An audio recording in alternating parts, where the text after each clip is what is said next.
Ces groupements-là sont les groupements des femmes. Il y a même parmi d'autres groupements où on trouve les hommes.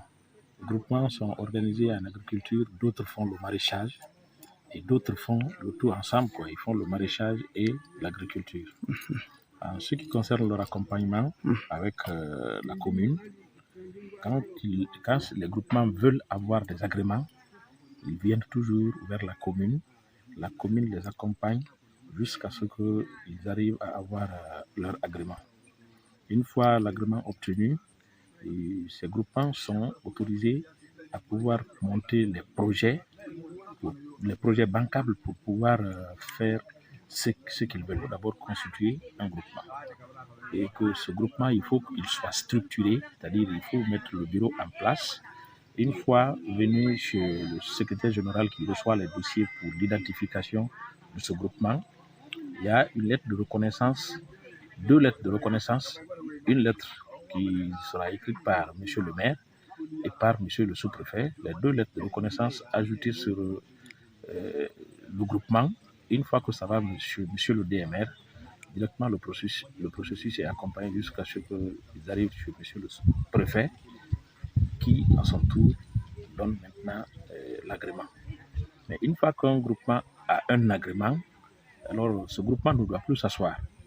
C'est un groupement qui doit maintenant chercher à monter des projets, chercher des partenaires, aller vers même l'État ou même la commune. À partir du moment que le fonds FODEL existe, vous partez avec ce projet à la commune, vous pouvez obtenir un financement. Si la commune n'a pas de financement, vous partez vers les partenaires.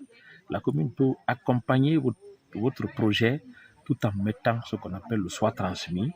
Une fois que le partenaire voit cela, alors le partenaire sait que ce groupement est reconnu par l'administration communale, mais aussi par M. le sous-préfet.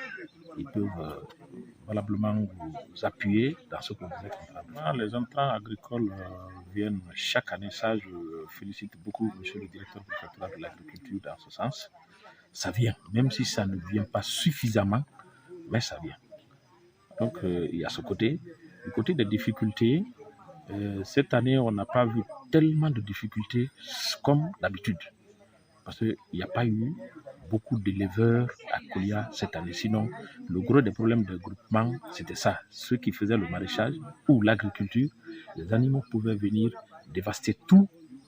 Et que si ça trouve que c'est un groupement, ou même si c'était des individus qui partaient prendre des prêts auprès des microfinances, le remboursement leur devient des difficultés.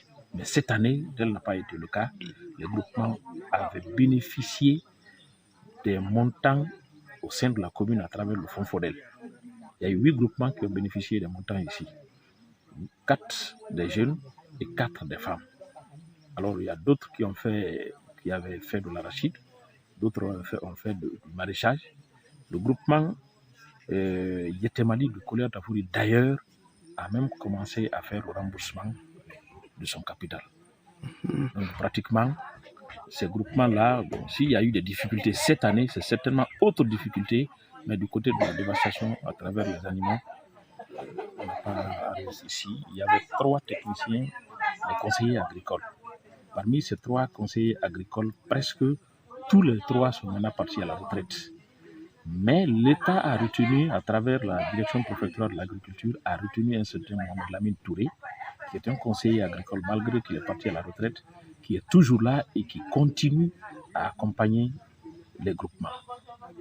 Donc nous demandons à l'État de tout faire pour aider la commune de Koulia à avoir les conseillers agricoles pour pouvoir appuyer les agriculteurs, mais aussi les groupements. Je dirais à tout un chacun, que ce soit les jeunes ou les femmes, de tout faire pour former des associations.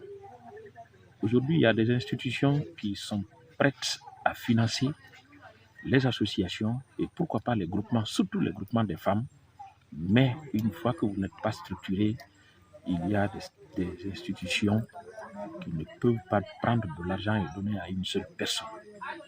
Il faut être structuré, avoir un groupement ou avoir une association, une fois agréé, reconnu par l'État, et que vous faites effectivement le travail qui se trouve dans vos objectifs, franchement, vous serez accompagné. Mais si vous vous asseyez à la maison, vous voulez travailler, vous n'êtes pas structuré, vous n'aurez pas les gens qui pourront venir vous accompagner.